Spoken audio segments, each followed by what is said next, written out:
Hello everyone and welcome to the Transcendence Succeed Show. I'm your guest host, Megan North. Firstly, I would like to thank our sponsors of the show, Quantum Awakening, Voyage of Transcendence, myself, and our lovely guest who paid to be featured on this episode. And talking about our lovely guest, today we are joined by Rosemary Gattuso, who is no stranger to this show. Rosemary was my guest last season on episode 10. So if you want to catch up with that after you watch this episode, then please go back to season 5, episode 10 to watch Rosemary's initial interview. So let me tell you more about Rosemary.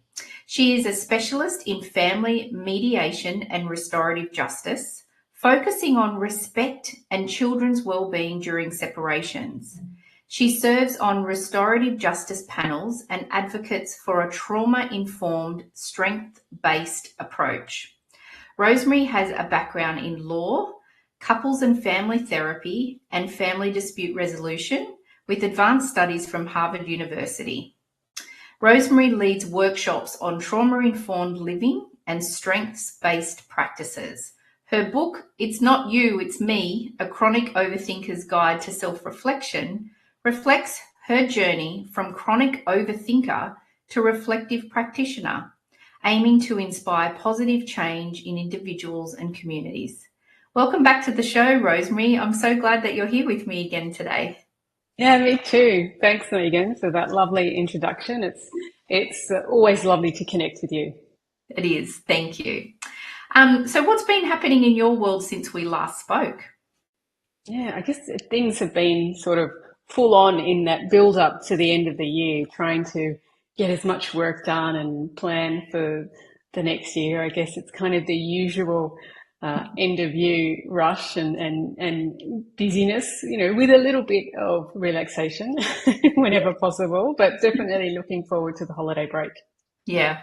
And do you think that when people start to feel overwhelmed and when things start to get stressed, the overthinking creeps back in? Definitely. It definitely can, because, I know with myself, I keep a list of what has to be done, and some of it's physically, in my diary and on paper, some of it's just all in my head.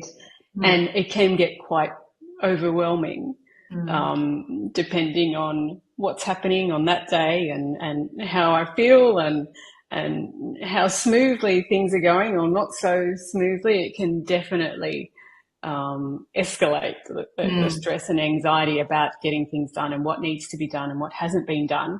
And it's also reflective in, my work as a family mediator. It's generally the time of year when things get really busy, because everyone has so much that they want to resolve and get through in the build up, to the holiday season and the break, because there's a lot of decisions that need to be made as well. Yeah.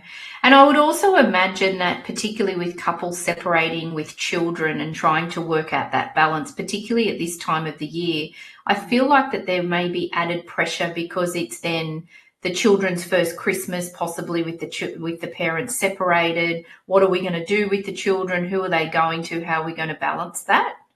Yeah, there's so many layers of things that I guess of organising, and so much that this time of the year can include and be made up of, that sometimes you don't realise until you have a family that's separated how much is involved and how do you work out who does what and when, and allowing for children to have an opportunity to spend time with both their families, that can be complicated even if they're not in the same city or if parents aren't communicating or, whatever the situation is. So finding that balance, it can be quite challenging. It's challenging for parents, and then it can also, or obviously equally or more so challenging for the children who are experiencing it.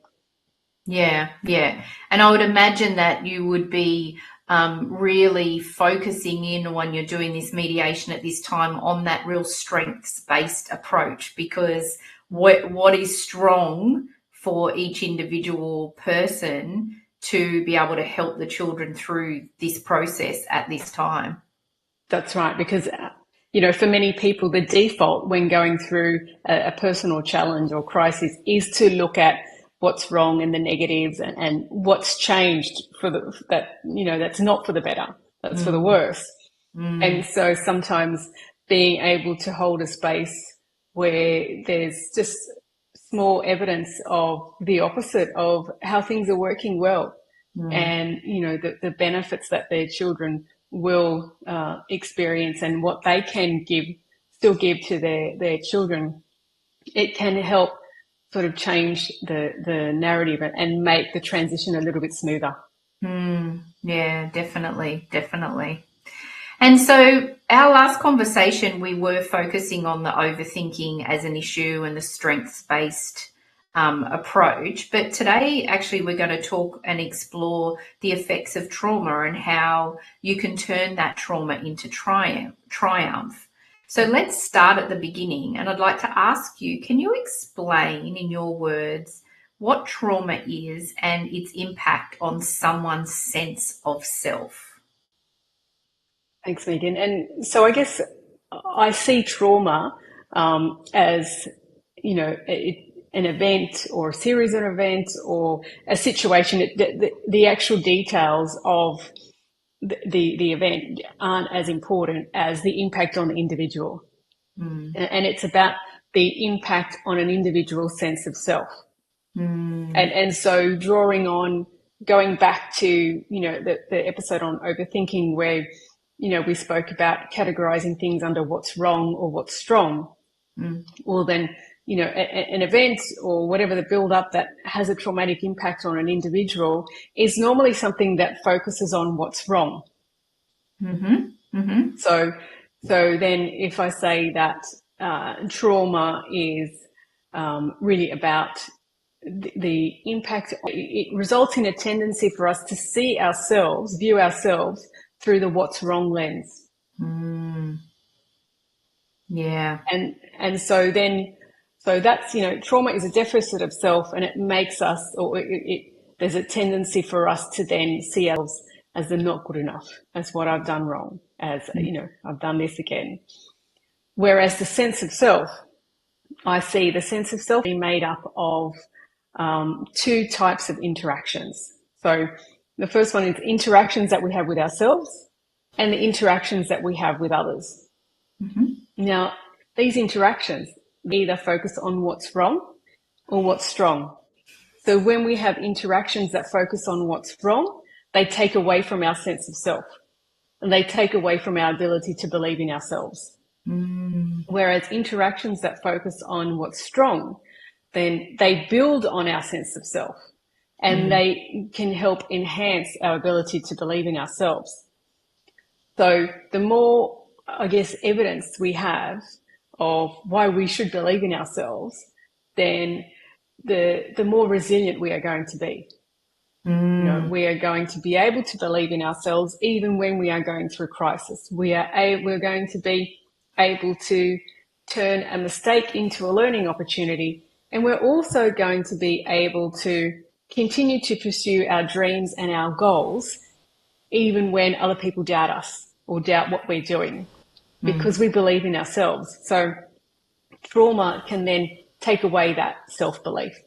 And it can also be in specific areas of our life. So we could have an individual who believes in themselves in, certain parts of their life, which might be, work or academic, family. But then when it comes to intimate relationships, that might be, where the challenge is, or even just relationships generally, and that might be seen in the quality of the relationships. And the quality of the relationships will then reflect the individual's level of self-belief.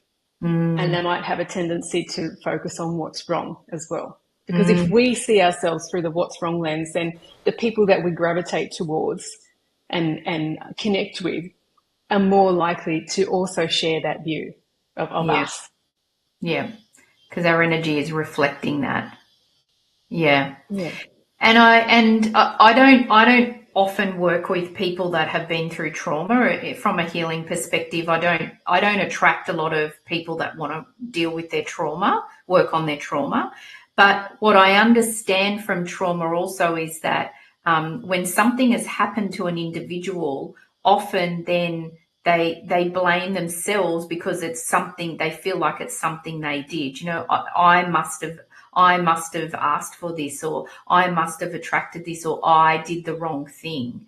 And so it's really interesting to then talk about that reflection of that self-worth, because the stronger you can build your self-worth, I suspect then that blame on yourself would lessen, because you're strong within yourself of how worthy you are. And the blame, I feel like, wouldn't even fit if you're very you're very good at being self-reflective and self-worthy of yourself. That's right. That's right. Yeah. And I guess the reality is that when there is an event or a series of events that has had a significant impact, even if it doesn't come under the category of what we would, label as abuse or a traumatic event, but it has that impact on the individual, then it's hard to identify because it doesn't come under a label, and it doesn't, then therefore there might be less opportunity to seek out help because there's nothing wrong. Nothing happened.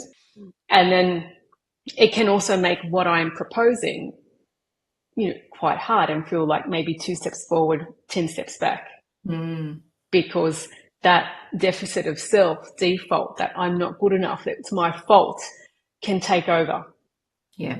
And then it's easier to stay there longer than to sit with the possibility of, maybe it wasn't my fault, and maybe I do have some strengths, and that even if other people doubt me, I believe in myself. So I'm going to overcome it, or I sit there for a week, or it doesn't have to be a time frame, but then I can push forward. Yeah. Yeah. And I know personally as well is that from things that have happened in my life that I suppose has been traumatic to me, that then you build a story around it too. And so there's also then that benefit of holding on to that story. And I know from my personal experience, until I've been ready to face that story and actually go, okay, well, what's the benefit of me continuing to hold on to it? And then I start to think, okay, well, the benefits are actually not serving me anymore. So what can I do to move through this? Then you start to love yourself even more, well, like yourself, and then you love yourself. And that self-worth really does help you to sort of break through that. Yes. Yeah. Definitely. And it's self-paced as well. Definitely. Yeah, exactly. And yeah, it's interesting, isn't it? Because for you, I guess in the, when you're doing all this mediation in particular, you could see, from your perspective, you could probably see, oh, this person has such a strong sense of something, but actually it's often then their journey to really start to embrace that. And to start to believe in it. You can tell them, but until they start to believe in it themselves, then the journey doesn't really start. Yeah, that's right. And that's why it's so important that anyone who is, in service helping people to heal, that they are offering ways to empower rather than, I'm the expert and I can tell you what will help you. Yeah. And then, sometimes that can work. Sometimes that's in that moment that can also help. But I guess, I don't want to have a situation where someone is reliant on someone else who they see as an expert to help them overcome their journey and overcome their trauma. And when it's self-paced and the onus is on the individual to then really take charge, because when we have trauma, there's generally a lack of charge. We can't do anything. We're helpless. So this is about also changing that part of that narrative. Yeah. That I am, I can be a part of my healing. And I said that trauma is, when we have a deficit of self, and it's about the quality of interactions, that the interactions that we have with ourselves and others that focus on what's wrong. But then at the same time, to heal trauma, then it's about interactions with ourselves and others that focus on what's strong.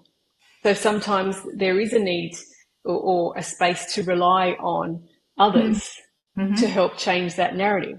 Yeah. And it sort of loops in because maybe you never had evidence of your strengths before, or a different way of seeing, a past hurt or a past trauma. And then one day someone comes along and just plants the seed for a different view. Then that feeds into your own view of self and your own self-talk about that situation. And it can just loop. So it's not that it's dependent on that external factor, but it's a contributing factor, and definitely it helps. And for some, it might be the first time that someone has given them evidence of their strength, of their self-worth. Yeah, I love that. I really love that. And it's interesting, isn't it? Because from an intuitive point of view too, sometimes you feel that you intuitively tune into the person and think, actually, I can say this one thing that actually I feel like they need to hear at this time, that I think will help them go on their journey with a different sense of self. Yeah. Yeah, exactly. Yeah. And so what can people do to rebuild their sense of self after experiencing trauma? Do you have tools or strategies that you use with your clients? Yeah. And I think it's good to just acknowledge that there's not one size fits all. and it's often not just one approach. I think historically, talk therapy has been, I guess the only option. Talk therapy and even medication has been the dominant, not the only, but the dominant option. So that if you did go to your family doctor, they might ordinarily, make a referral or write a prescription. So, and I guess, that can also help. But when I look at things, that there's no right or wrong answer, and there's no specific, there's not always a definite cause, or there is a cause, but how do you then put that into a healing process that's going to empower that individual? So then I often say, well, let's look at the bigger picture and see, are there multiple services or practices that an individual can then put in place? And they can be as simple as practicing self-care, even if it's once a month, once a week, whatever it is, and come under that category as things that we can do. I'm a big advocate of a to-do list and how much the to-do list can then help build on our sense of self. And it's something that we're in charge of, and we do.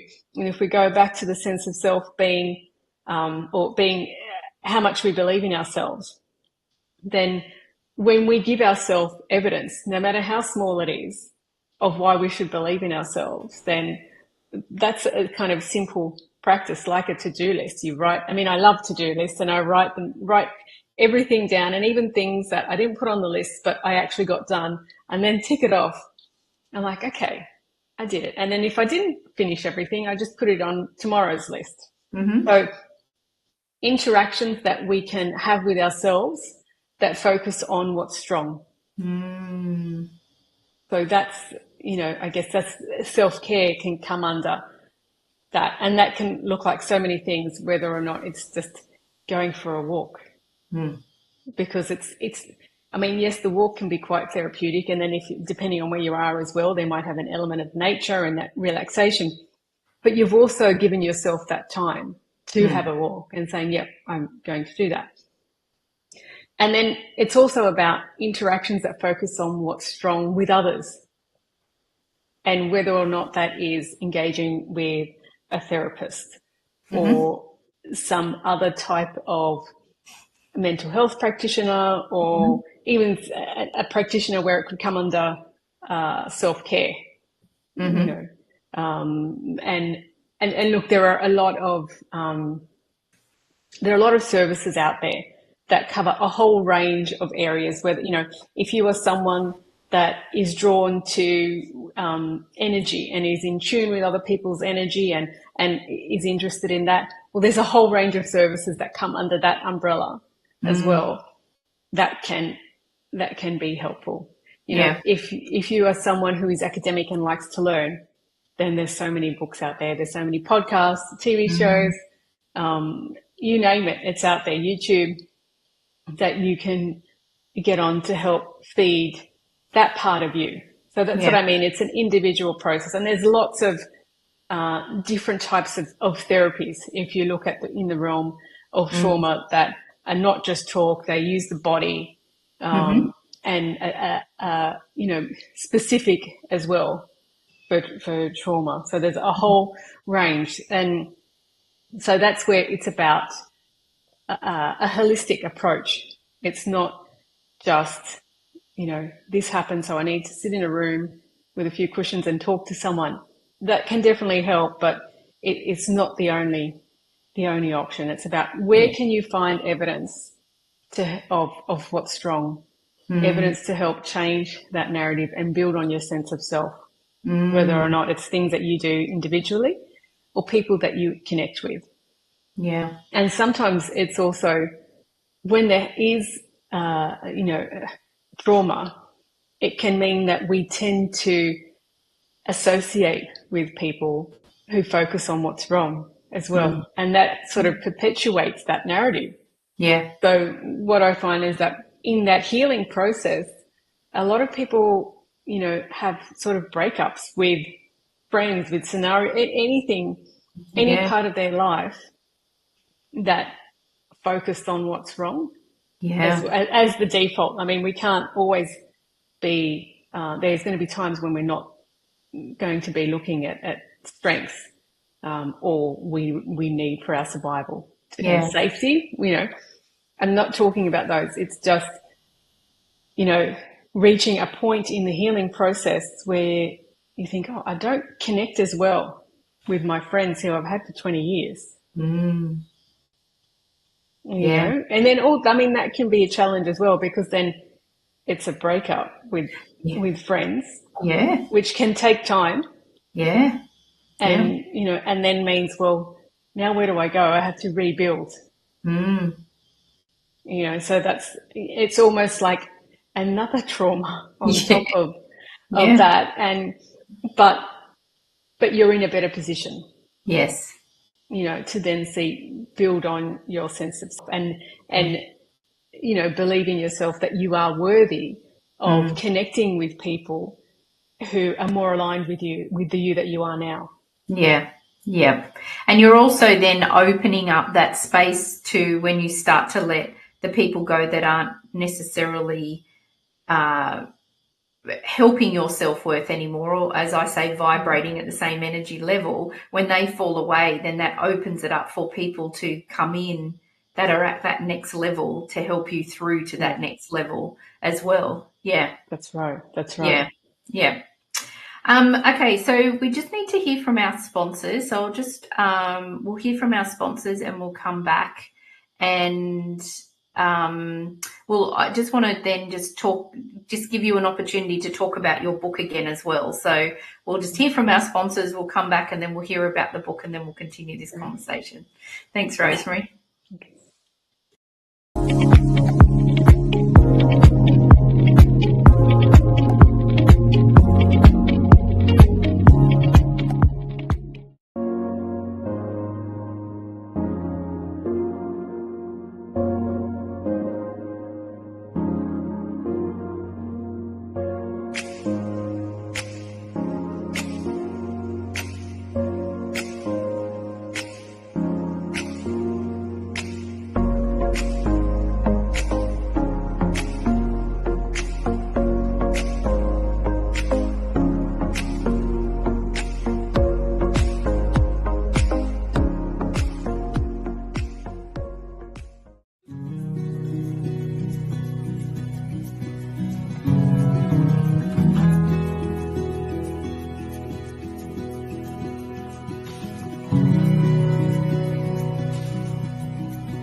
Welcome back, everybody. I'm here with Rosemary Gattuso, and we are talking about turning trauma into triumph.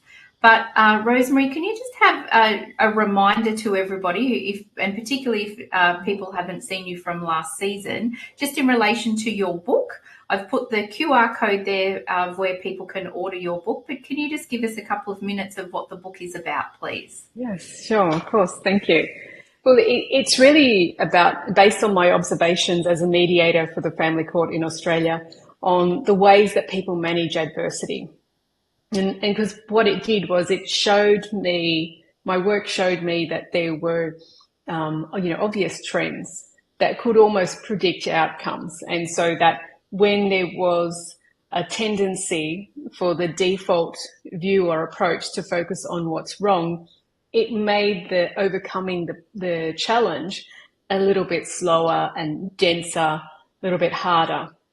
And there was a likelihood to stay in the past, whereas where there was a tendency to stay more with the what's strong, to see what the potential benefits, what the learning opportunities are from there, the process was a lot smoother. It was much easier to explore the future and talk about the future that was less connected to past hurts. So that's essentially what I observed. And this what's wrong and what's strong is based on strengths-based theory. And so the book really unpacks these observations and the categorizing things under what's wrong and what's strong, and just explores practical ways to then implement this, idea, strengths-based living in your own experience, and it's all self-paced and self-guided. And I love that about your book. I love that there's that real practicality to it as well, because sometimes when you're reading through a book and it just feels like it goes forever and you're thinking, oh my gosh, I'm taking on so much information. But with yours, I like that it's, there's sections through there that then you can do that self-reflection. And I love that about your book. So, and I know that it's selling very well. So I'm sure that a lot of people around the world are getting great benefit from it.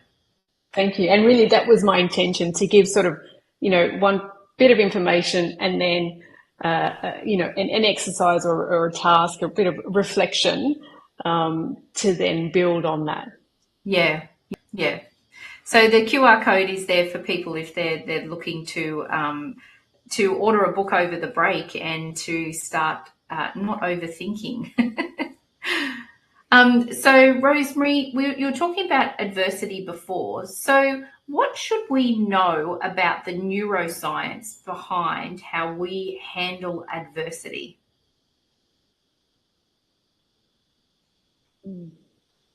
Well, I mean, if we look at the neuroscience, I mean, we can talk about neuroscience without looking at the specific parts of the brain and how things work, because it's essentially, what happens to our biology based on our outside experience.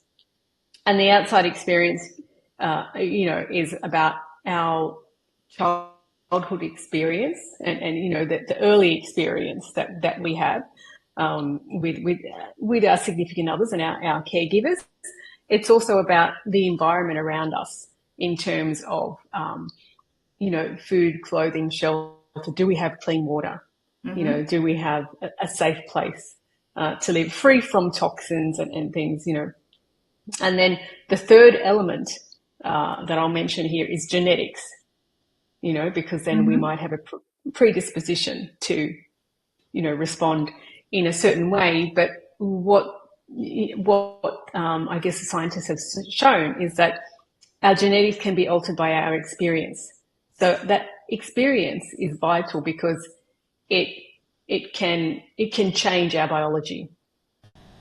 Okay.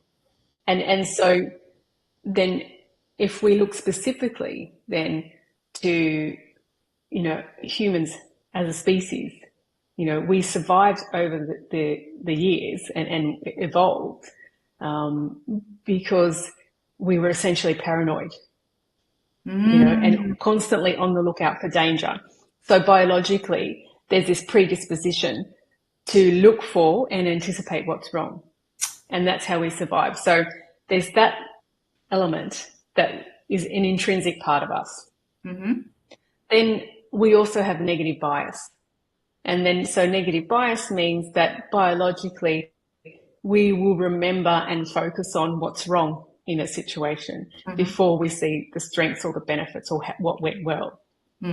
So there, I guess the parts of the two big sort of parts of brain science that impact whether or not we go to what's wrong and what's strong. And so it doesn't mean that we have to, biologically, we're all going to have that default, because we also have our early experience and what we were taught. So, and then genetics as well. There's many layers, and I guess that's also why healing can have many layers as well, because there's not just one impact.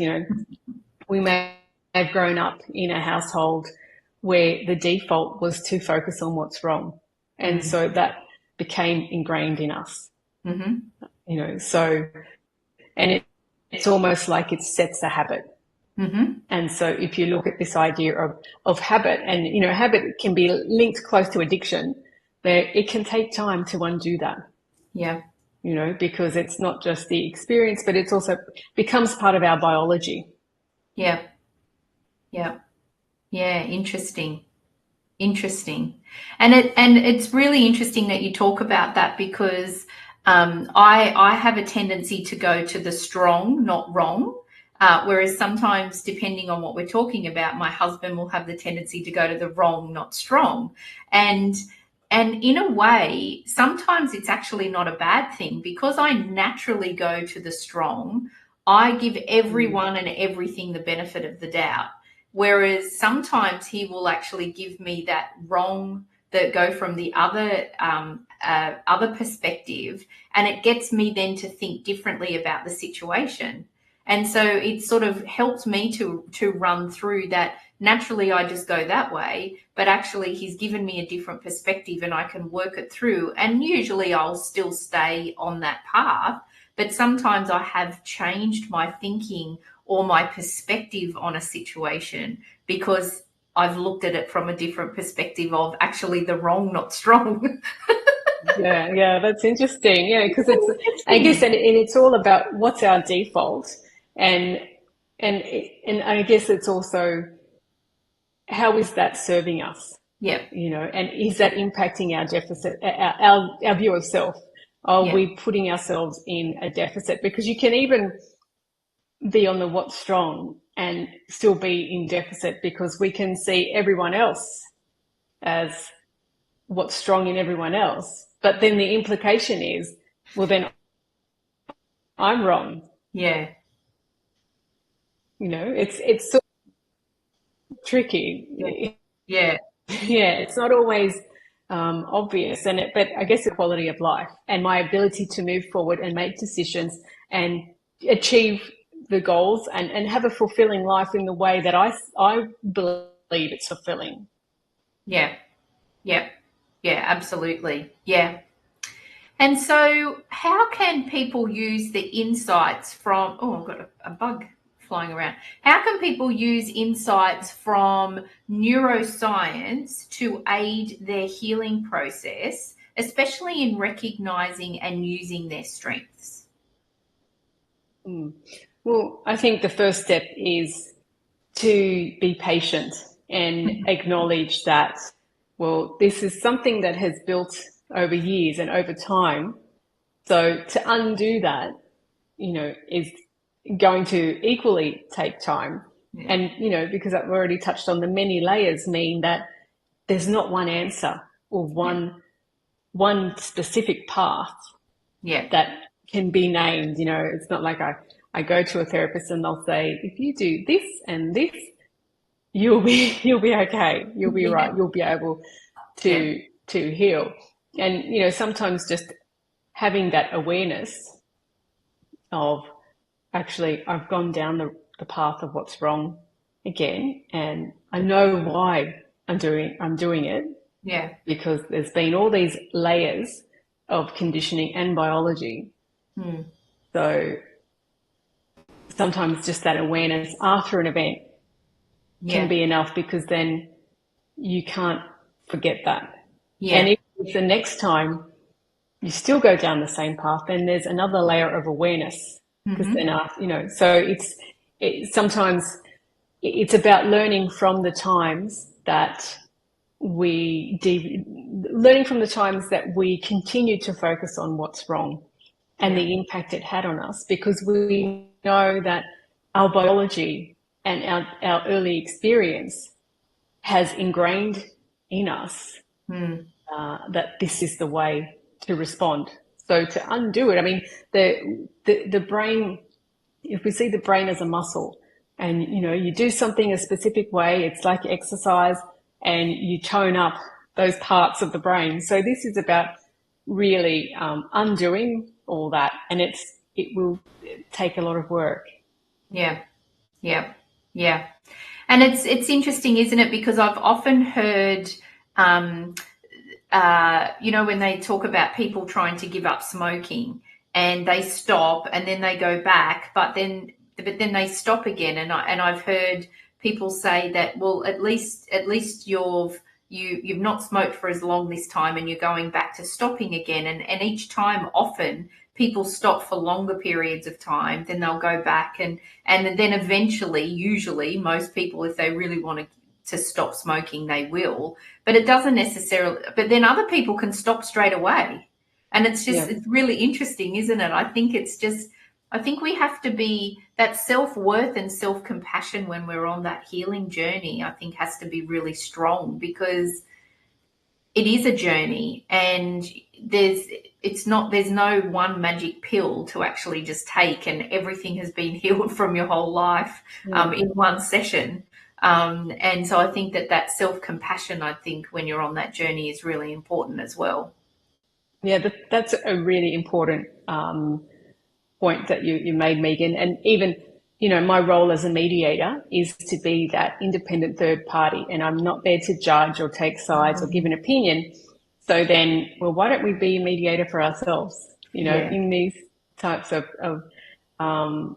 times? Because, as a mediator, I can have some really challenging, or not challenging, but difficult is a better word, difficult conversations with people. And I think that's able to take place because of non-judgment.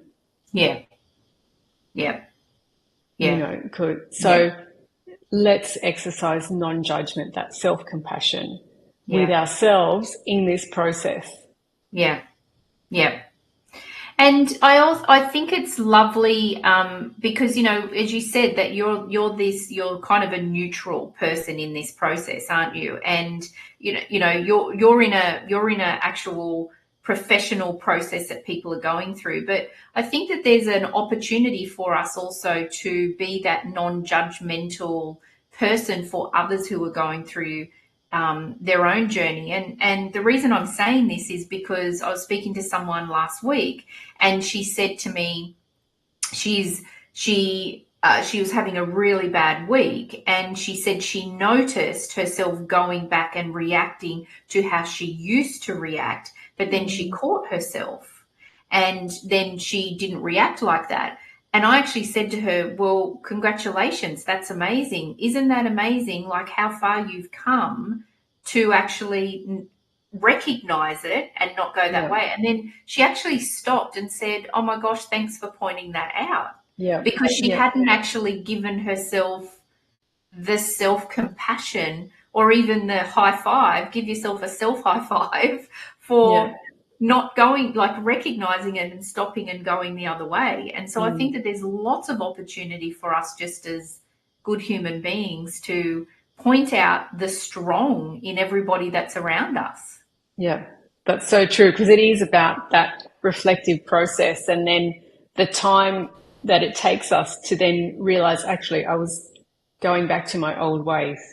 I was focusing on what's wrong. Then maybe that time becomes shorter and shorter, but it's so important. And then because it's us able to see what's strong in ourselves and the way that we process what we have done and what we have gone through. So that's and that's where the growth is.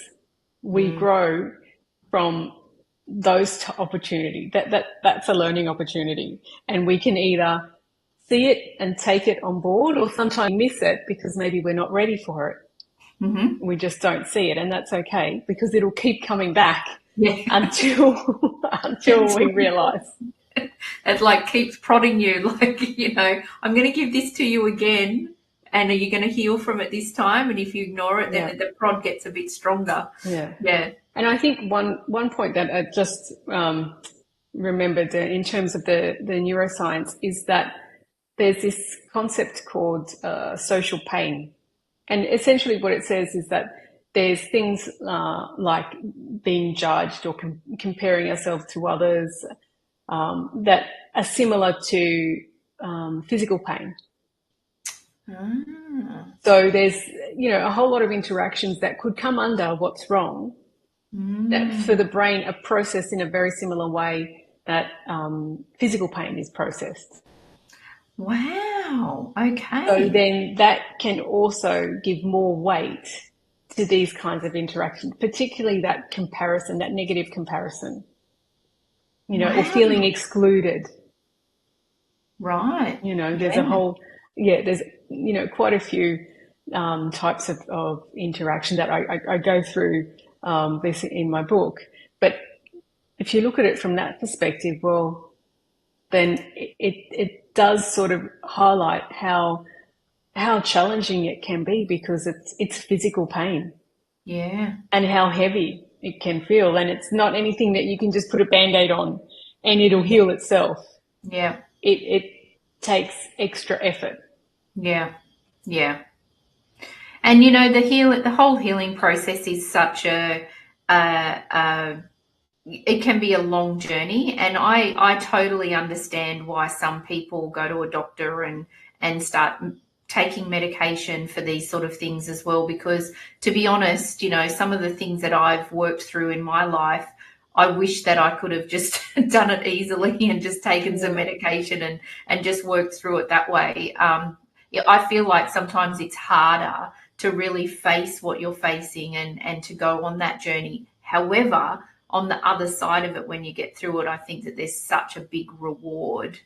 But now, because I suppose I can quickly, instantly heal something of myself, I know that it might just be a short period of pain to get to the other side of actually this is going to be worth it. But when you're starting your journey, it can feel very overwhelming, can't it? Yeah. And I think, look, I've gone to a lot of workshops and conferences on healing from trauma and different approaches.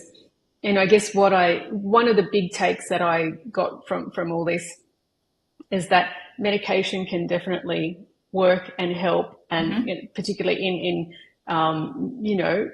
quite intense moments. But I guess what one professor pointed out to me is that his name's Martin Teicher, and I'm sorry, I probably mispronounced his name, but it really stayed with me. He said, if the need for the medication, if the cause of the medication is biology, it's a chemical imbalance, then the medication will work.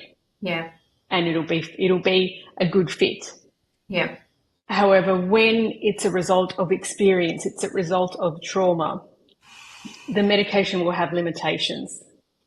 Right. Will have a bigger impact if used in conjunction with other therapies, treatments, services, whatever is available, because it's not going to get to the cause.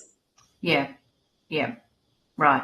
Oh, so, it can definitely help, but it really put things into perspective as to why, going down the medication route can be really helpful for some and not for others, or then they're on a medication for years and then it's not effective anymore and they have to change. And I'm not medically trained, but this is, what I've been told, and it really, I guess it really made sense for me, Yeah, and for me too, because that makes perfect sense. Yeah, really interesting. Isn't that? Yeah, very interesting. Thanks for pointing that out, because that's something for me to ponder. I'm going to look him up and read some more about that, definitely. And so from your experience, what are the main obstacles to building resilience for those who've been through trauma? I think the main obstacle is really, well, there's a main obstacle can be our sense of self and our self-doubt. Yeah. Yeah. You know, so being able to be in a situation where we are confronted by people, situations, services, knowledge, whatever form it takes, or an experience to help shift to take that step forward. Yeah. You know, Yeah. I think that, and I guess that's where the title of my book, It's Not You, It's Me, because it is an internal journey, yet it's quite confronting to say there's been trauma and, you know, take the first step. Because Yeah. the first step is not always going to be a step that an individual takes on their own. And so that's where, you know, the individual self-doubt can, you know, be the biggest obstacle and the biggest impact of the trauma. It's not their fault. So how can anyone in this sort of service industry, you know, show that compassion and evidence of what's strong for that individual as they walk side by side with them? And it's not about pushing from behind or leading from the front. It's about walking side by side with that individual. And sometimes it's hard to connect with the right people or to even have the courage to then, you know, look for someone that can help. Yeah, definitely. And I think also it's sometimes, you know, we can connect with people who are offering services that, you know, for our own personal growth, but they don't really gel with us. Yeah. There's something, and that can be either because we're not ready or they're just not right for us. Yeah.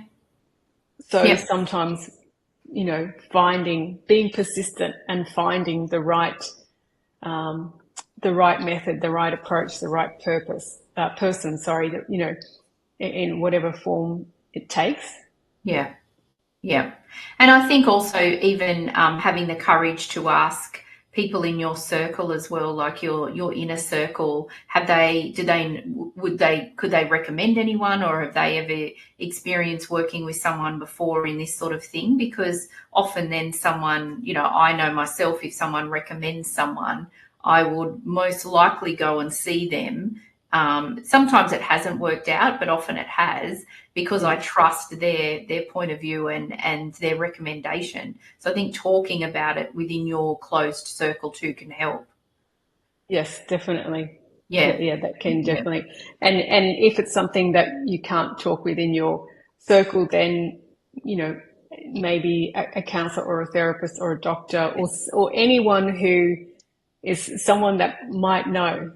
Yes. Or, you know, someone that and I guess you just try, because it's about an individual looking for evidence of what's strong in themselves. Yeah. And that's both self-talk, which can be hard to shift. I mean, in the previous episode, we talked a lot about it, but when there is significant trauma, it's a lot harder to then make that flip. It's not impossible, but it can take more time. Yeah. And so that's where linking in with other people and services and experience around you that do also focus on what's strong. Yeah. Sometimes it's just a little drip of evidence to then help elevate how much you believe in yourself. Yeah. Just enough to then take the next step. Take the next step. Yeah, that's beautiful. Yeah, thank you. So can you believe that we've only got a couple of minutes left? Oh gosh. Again, I know. Time flies. Yeah. It sure does. So I will ask you the same question that I ask all of my guests before we finish our conversation. So at the moment, because we've already had your favorite quote from a few months ago, so at the moment, what's your favorite quote and why is it so important to you? Well, at the moment, I've got it here. It says, "We do not heal the past by dwelling there. We heal the past by living fully in the present."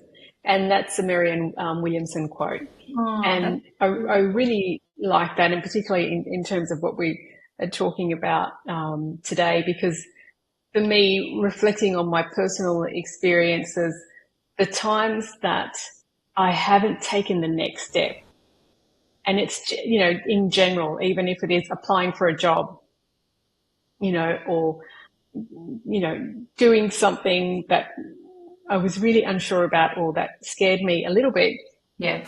times that I didn't do what I wanted to do or thought I could do was really linked to, beliefs about my past and about Mm, experiences in the past that didn't turn out as planned. And they were able to then be so strong in what's wrong for me that I didn't do something. And it right. really kept me in the past, and it really illustrates how much staying in the past prevents you from being present and making future decisions. Mm. Oh, yeah. Yeah, yep, I can see how, yeah, absolutely. And that I feel like that quote really ties in with our whole conversation today as well. Yes. Yeah, Yeah, no, really it really perfect. does. Yeah. Yeah. So Rosemary, thank you so much for bringing your beautiful energy to our conversation. I've really enjoyed again talking to you, and I love hearing your perspective because you always give me. I've had a couple of aha moments through our conversation today, so thank you for that. Oh, you're welcome. Thank you for having me again. And I'd also just like to thank all of our amazing and dedicated audience supporters and to our sponsors. And Rosemary, wishing you and your family a very safe and happy holiday season because next week it's Christmas. So here in Australia, it's blazingly hot. We've really hit summer, but Yeah. for other parts of the world and in America, they'll be going into their cold winter. So I hope that you have a lovely festive season. And I also hope that all of our supporters and guests and audience and everybody that's been on the show this year has a wonderful break as well. So I look forward to seeing everybody next week and happy holidays, everybody, and to you, Yeah. Rosemary, as well. Thank you. Happy holidays, everyone.